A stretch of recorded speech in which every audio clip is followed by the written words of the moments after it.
Okay, welcome to part 4, I believe. All right. This one we're talking about the head covering. So if you remember in the first, we actually read and it was talking about, in 1 Corinthians chapter 11, it talks about a woman covering her head during prayer and worship. So we will actually discuss that one now.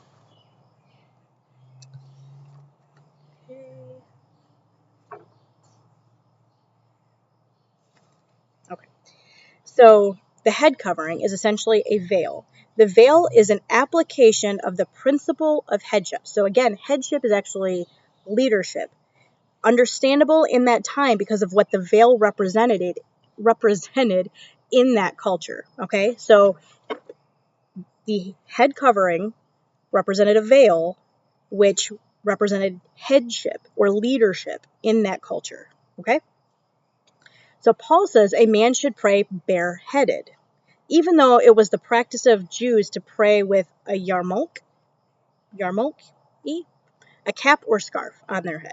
Okay, as they still do today. Now, does the Old Testament teach that head coverings for a man during worship was disgraceful? Like in Exodus 28, verses 36 and 40, where it says, let me see. Make a plate of pure gold and engrave on it as on a seal, holy to the Lord. Fasten a blue cord to it to attach to the turban. It is to be on the front of the turban. It will be on Aaron's forehead, and he will bear the guilt involved in the sacred gifts and the Israelites consecrated.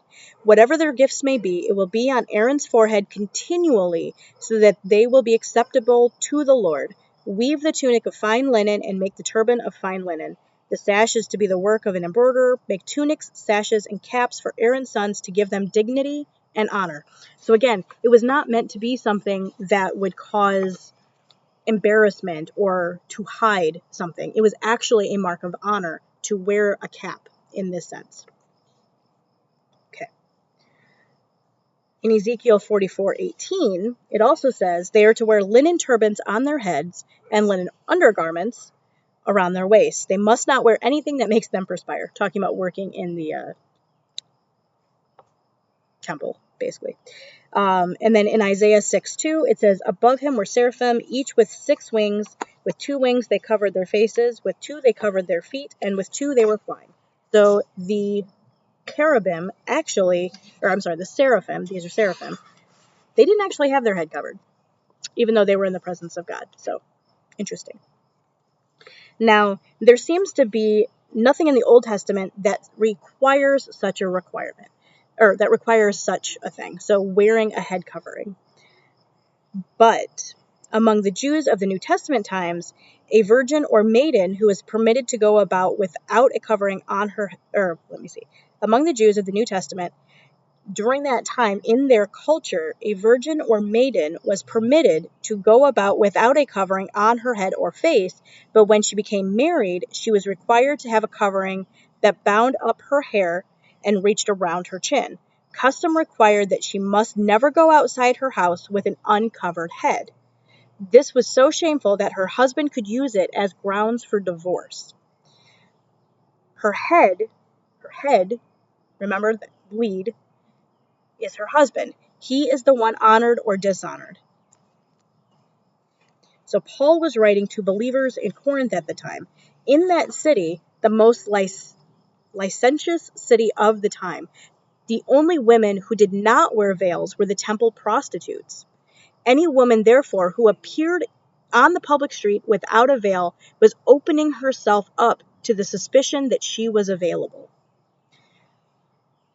That was available to any man who wanted to pay her price, and it was indeed disgraceful and shameful for a woman to appear in public, and especially to minister to the word in a Christian assembly without a veil, because again, in that culture, you didn't wear a veil, you were prostituting yourself. So it was a very different set of circumstances. In spite of the woman's newfound freedom in Christ, the Christian woman is instructed not to transgress recognized standards of decorum in her own society. So even though you are free, you don't have to do this. It is recommended strongly that you don't do this because of the cultural standards at the time. If you went somewhere else where it doesn't have those standards, you're fine. Don't worry about it. is basically what it amounts to. So should women perpetuate decorum of the past age when time has moved on? American and European missionaries in Eastern countries, good grief, have sometimes found it necessary to wear Eastern veils so that their messages and their life is not misunderstood or outright rejected. So there are times when it is still necessary. So what would happen if modern women wore veils during public worship? It would create the very situation Paul sought to avoid, right? Outsiders would begin to question the strange customs and that accompany the Christian faith, and would become discouraged from ever even becoming part of it. So you have to look at the culture. Culture is extremely important. Now, because woman is the glory of man, she is to wear a head covering. So why is this? In verse 10, it says it is because of the angels. So here's how we get into that. In the Middle Eastern culture, the veil was a symbol of subservience. Okay? So the argument seems to be that the man's head must remain uncovered because he is the reflection of God's glory. The woman, however, is the glory of man. Such glory must be covered when a woman leads a worshiping congregation, because in this role she stands not in relationship to her husband, but in relationship to God. The veil has become for her a symbol of her newfound authority. So there are differences in creation which must be preserved in modes of dress, but men and women stand before God as equals. So what is there in nature that tells us how long our hair should be? So that's a whole other question that we're actually not going to cover right now. So join us again as we then talk about authority